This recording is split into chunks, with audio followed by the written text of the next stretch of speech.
Everyone, जैसे कि आपको पता है आज केमिस्ट्री का एग्ज़ाम हुआ है CSIR UGC नेट का 16 फेब को। तो उसमें हमें स्टूडेंट्स ने मेमोरी बेस्ड जो भी हमें क्वेश्चंस बताए हैं उनके सॉल्यूशंस हम आपको प्रोवाइड कर रहे हैं। तो एक क्वेश्चन स्टीरियो केमिस्ट्री का कुछ ऐसा था पेपर में कि दो कंपाउंड्स दिए गए थे और इनका रिलेशन बताना था।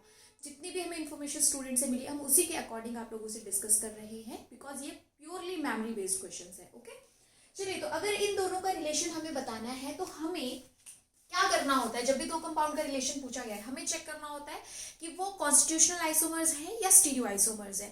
तो यहाँ पे ये पता चल रहा है हमारे पास कि ये स्टीरियो आइसोमर्स हैं, बिकॉज इनका मॉलिक्यूलर फॉर्मूला सेम है, कॉन्स्टिट्यूशन सेम है, सिर्फ ओरिएंटेशन डिफरेंट है। किसी में आपके पास मिथाइल राइट पे है, किसी में लेफ्ट है। तो इस तरीके से ये अगर ओरिएंटेशन डिफरेंट होती है, बाकी चीजें सेम है, तो उनको स्टीरियो आइसोमर्स कहते हैं। ठीक है, अब उसमें हमें चेक करना है कि स्टीरियो आइसोमर्स में भी क्या इनैंशियोमर है, डायस्टीरियोमर है, या आइडेंटिकल है, या कोई और है। तो इन सब ऑप्शंस में से हमारे पास इसका करेक्ट आंसर था आइडेंटिकल। ये दोनों हमारे पास आइडेंटिकल है। और वो क्यों है? बिकॉज जब हमारे पास कोई दो कंपाउंड बिल्कुल सेम होते हैं, मतलब रोटेट करने पे एक दूसरे पे ओवरलैप कर जाते हैं, तब भी उनको आइडेंटिकल कहते हैं। या फिर हम उसका देखते हैं मिरर इमेज का रिलेशन। तो ये दोनों कंपाउंड एक दूसरे की मिरर इमेज एग्जैक्टली है। अगर आप इसके लेफ्ट या राइट से मिरर रख के देखोगे तो इस मॉलिक्यूल के रिफ्लेक्शन एज इट इज वही बन रही है जो दूसरा मॉलिक्यूल दिया गया है। इट मींस ये दोनों आपस में मिरर इमेज तो है, बट मिरर इमेज किस टाइप की है, नॉन सुपर इम्पोजेबल या सुपर इम्पोजेबल। ये चेक करने के लिए आप डायरेक्ट सिमेट्री मेथड अप्लाई कर सकते थे। सिमेट्री मेथड क्या कहता है कि किसी भी मॉलिक्यूल में अगर plane of symmetry, centre of inversion या improper axis of symmetry present रहेगी तो उसकी मिरर इमेज हमेशा ही सुपर इम्पोजेबल बनती है। और जिस कंपाउंड की मिरर इमेज हमेशा सुपर इम्पोजेबल बनेगी, इट मीन्स उनका रिलेशन आपस में आइडेंटिकल है। या ये कहा जाता है कि किसी भी कंपाउंड में अगर plane of symmetry, centre of inversion और इम्प्रॉपर एक्सिस ये तीनों एब्सेंट है, तभी वो मॉलिक्यूल अपनी मिरर इमेज कैसी देता है, नॉन सुपर इम्पोजेबल। और जिस कंपाउंड की mirror image non super imposable होती है उनको हम कहते हैं इनैंशियोमर्स। अगर सुपर इम्पोजेबल मिरर इमेज होती है तो उनको हम कहते हैं आइडेंटिकल। अगर ए और बी जो दो कंपाउंड हैं they are not mirror images तो फिर हम उनको कहते हैं डायस्टीरियोमर्स। ये कंसेप्ट रहता है। तो अब यहाँ पे आपने ये तो देख लिया कि एक दूसरे की मिरर इमेज है, बट मिरर इमेज किस टाइप की है उसको चेक करने के लिए आप किसी भी एक मॉलिक्यूल को उठाओ और उसमें प्लेन ऑफ सिमेट्री पास करने की कोशिश करो। क्या मिल रही है प्लेन ऑफ सिमेट्री, वो चेक कर लेते हैं।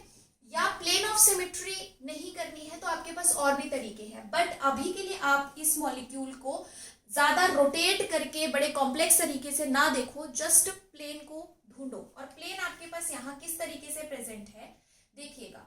अगर मैं इस मॉलिक्यूल को हल्का सा रोटेट कर दूं, ये जो आपके पास ये वाला सिस्टम है, ठीक है, ये जो आपके पास सिस्टम है इतना सा 4 कार्बन वाला, इसको मैं थोड़ा ऊपर की तरफ अगर यहाँ पे ले आऊं तो मेरे पास ये बटरफ्लाई की तरह फॉर्म बन रही है या नहीं। या फिर आप ऐसे देखो कि इतना वाला पार्ट जहाँ पे मिथाइल है वो बटरफ्लाई की तरह फॉर्म बन रही है, जिसपे यहाँ पे मिथाइल है, ये कार्बन, ये कार्बन, ये कार्बन। अगर इनको आप यहाँ पे देखोगे तो यहाँ पे ये बटरफ्लाई वाली फॉर्म बना रही है।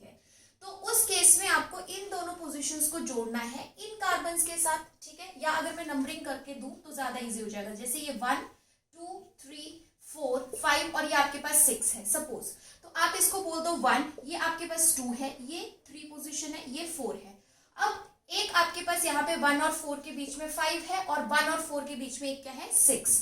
5 पे क्या है आपके पास कि H ऊपर है, मिथाइल नीचे है। और यहाँ पे अगर आप देखोगे जब इसको रोटेट करके लिखोगे तो मिथाइल कौन सी वाली साइड आएगा, जिस साइड हाइड्रोजन प्रेजेंट है, यानी इसका मिथाइल आपका यहाँ जाएगा और हाइड्रोजन यहाँ पे प्रेजेंट है। तो रोटेट करके आप ऐसे भी लिख सकते हो या इसको आप ऐसे थोड़ा सा इस एंगल से देखना चाहो तो वैसे भी देख सकते हो, आपकी मर्जी है।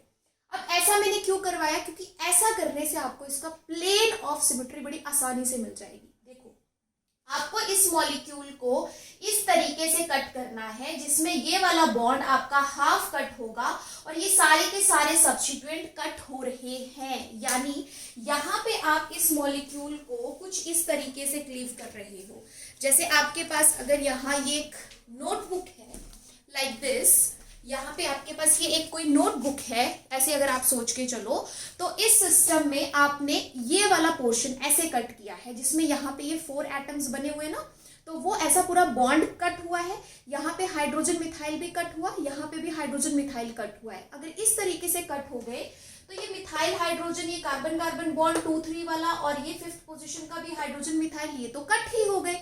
और अब बची बात सिर्फ रिफ्लेक्शन की। तो फर्स्ट पे भी आपका ब्रिज हेड वाला कार्बन है, 4 पे भी ब्रिज हेड है, सेकंड पे CH2 है, थर्ड पे CH2 है, यानी रिफ्लेक्शन आपकी बिल्कुल इक्वल आ रही है। तो इसका मतलब क्या है? इसका मतलब है कि इस मॉलिक्यूल में प्लेन ऑफ सिमेट्री प्रेजेंट है, और जिस भी मॉलिक्यूल में प्लेन ऑफ सिमेट्री रहेगी उसकी कभी भी मिरर इमेज बनेगी तो वो कैसी बनेगी? Super imposable. और अगर सुपर इम्पोजेबल मिरर इमेज बन रही है, ये दोनों कंपाउंड आपस में सुपर इम्पोजेबल मिरर इमेज का रिलेशन रख रहे हैं, तो क्लियरली हम इसको क्या कहेंगे? आइडेंटिकल। दैट्स वाई इन दोनों का रिलेशन यहाँ पे आइडेंटिकल था और यही इसका करेक्ट ऑप्शन है। Thank you.